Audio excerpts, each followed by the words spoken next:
महाकारुणिक भगवान गौतम बुद्ध जी के चरणों में कोटि कोटि नमन करते हुए, बोधिसत्व बाबा साहेब जी के चरणों में कोटि कोटि नमन करते हुए आप सभी को मेरा गर्व से नमो बुद्धाय जय भीम।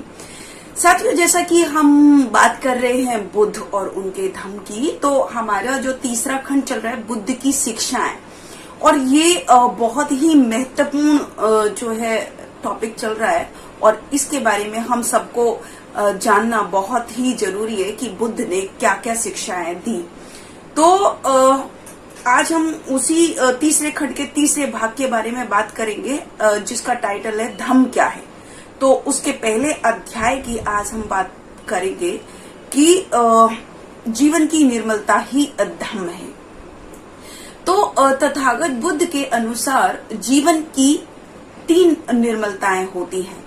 एक शारीरिक निर्मलता, दूसरी जो है वाणी की निर्मलता, और तीसरी होती है मानसिक निर्मलता। तो शारीरिक निर्मलता क्या है? शारीरिक निर्मलता वो है जो जीव हत्या से दूर रहता है, जो झूठ से दूर रहता है, जो मिथ्या बातों से दूर रहता है। तो जब वो इन सारी चीजों से दूर रहता है तो उसको शारीरिक निर्मलता कहते हैं। वाणी की निर्मलता क्या होती है? वाणी की निर्मलता वो होती है जो झूठ नहीं बोलता और जो चुगली नहीं करता, वो वाणी की निर्मलता होती है।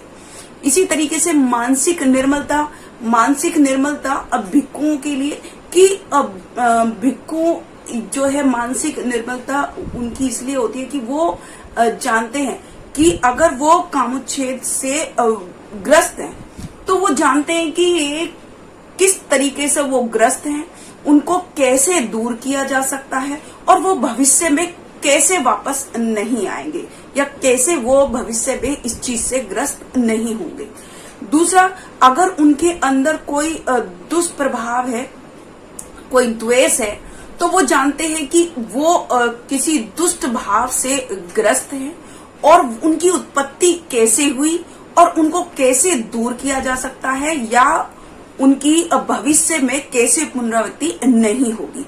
ये सब वो जानते हैं अपनी बुद्धि के अनुसार, अपने मन के अनुसार। और तीसरी बात कि जो कोई अगर वो जानता है कि उसमें आलस्य है, उसमें तंद्रा है या उसमें संशय है, तो वो जानता है कि इनकी उत्पत्ति उसके अंदर कैसे हुई, इनको कैसे दूर किया जा सकता है और इनको कैसे मतलब ये भविष्य में दोबारा उसके पास नहीं आएंगी या कैसे वो भविष्य में इनसे ग्रस्त नहीं होगा, तो वो जानते हैं। तो ये मानसिक निर्मलता कहलाती है, जिसका जो इन तीनों जो चीजें होती हैं, जिसने अपने जो है मन को निर्मल कर लिया हो, जिसने अपने तन को निर्मल कर लिया हो और जिसने अपनी वाणी को निर्मल कर लिया हो, वही निर्मलता का अर्थ होता है।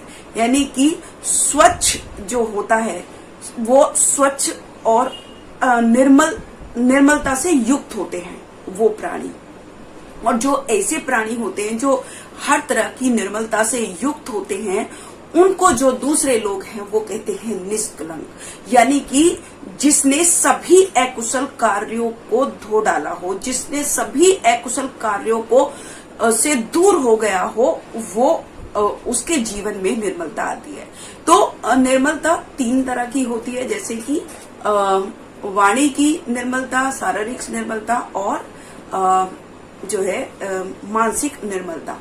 तो ये तीनों जो निर्मलताएं होती हैं, अगर कोई भी व्यक्ति इन तीनों चीजों से निर्मल है तो उसने सभी तरीके के अकुशल कार्यों को उसने छोड़ दिया होगा, तब वो निर्मल।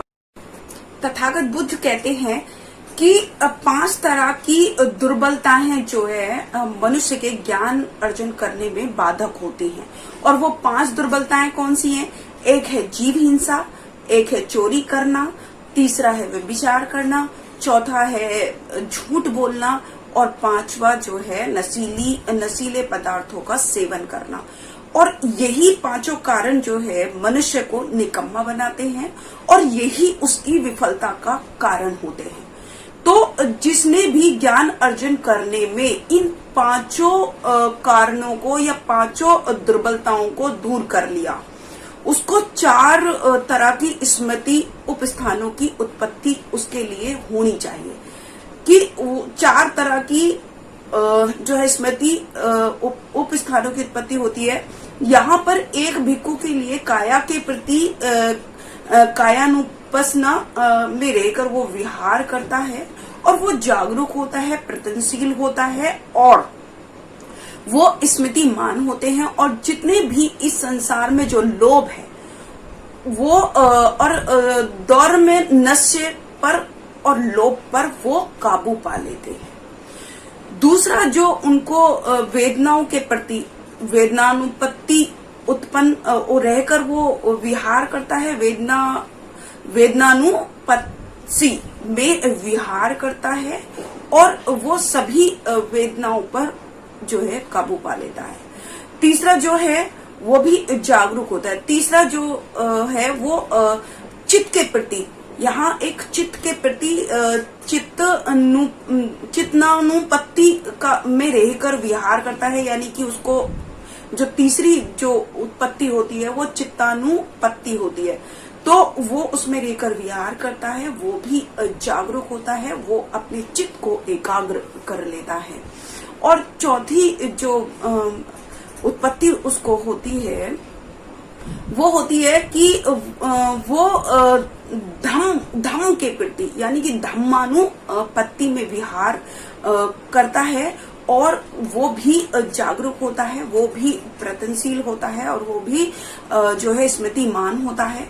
इस तरीके से जितने जो इन पांचों दुर्बलताओं को दूर कर लेता है उसको ये चारों चीज प्राप्त होती हैं। जो एक भिक्खु के लिए, जो एक भिक्खु जो होता है वो जागरूक कहा जाता है, वो स्मृतिमान कहा जाता है, वो प्रयत्नशील कहा जाता है। तो जिस भी मनुष्य ने या जिस किसी ने भी इन पांचों दुर्बलताओं को या इन पांचों जो विफलता के हमारे कारण है उनको दूर कर दिया, तो वो एक जीवन को निर्मल बनाने में कामयाब हो जाता है। तो इस तरह से उन्होंने दूसरी बात बताई। अब तीसरी बात उन्होंने बताई, तथागत बुद्ध ने 3 तरह की घात बताई कि जीवन की निर्मलता में ये तीनों घात जो है बाधक होती हैं। तो 3 घात कौन सी? एक शील घात, एक चित्त घात और एक दृष्टि घात। तो शील घात वो होती है जो चोरी करता है, जीव हिंसा करता है, जो काम भोगों में व्रत रहता है, जो नशीली चीजों का सेवन करता है, नशीले पदार्थों का सेवन करता है, जो झूठ बोलता है, चुगली करता है, तो वो शील घात होती है और ये जीवन को निर्मल बनाने में बाधक होती है। दूसरी चित्त घात, जो लोभ करता है, जो लालच करता है, जो दौम्य नस से युक्त होता है, वो चित्त घात कहलाती है। और दृष्टि घात वो होती है जो व्यक्ति मिथ्या दृष्टि रखता है सबके प्रति। वो ये जानता है कि कुशल कार्य करने से या दान देने से कोई लाभ नहीं होगा, अकुशल कार्यों करने से कोई फर्क नहीं पड़ेगा, उसको ना माता का ना पिता का कोई आदर होता है और ना ही उनके बारे में वो ऊंचा सोचता है। और वो ये भी ये भी नहीं मानता कि कोई भी भिक्खु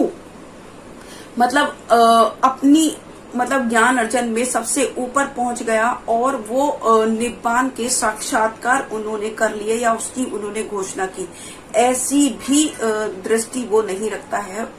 और उसकी इन सारी जो मिथ्या दृष्टि, जो सबके प्रति वो जो मिथ्या दृष्टि रखता है, तो वो जो है दृष्टि की घात कहलाती है।